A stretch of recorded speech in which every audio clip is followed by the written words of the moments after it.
ভাই এদেরকে চিনেন? না ভাই চিনি না তো।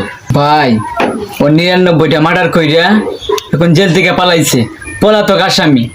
ওর থেকে একটু সাবধানে থাকবেন।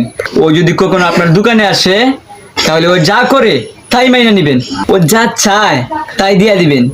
আর এক কাজ করেন, আমার নাম্বারটা রাখেন। স্যার বলেন।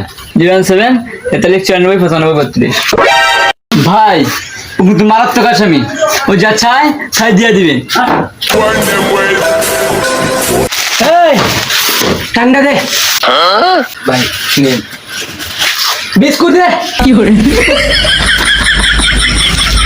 চকলেটের বয়ান দে। ভাই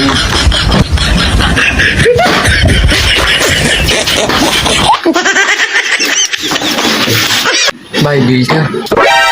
কি কইলি? 99টা মার্ডার করছি, একটা করলে সেঞ্চুরি। তোরে মাইরে একটা পুরাই দিমু। তুই কার কাছে বিল চাস? আরে স্যার তো কইল দিয়ে একটা কল দিতাম। আর একটা কল দি। হ্যালো স্যার, এ তো আমার দোকান আইছি। You are under arrest. ভাই আপনার ধন্যবাদ। কি করে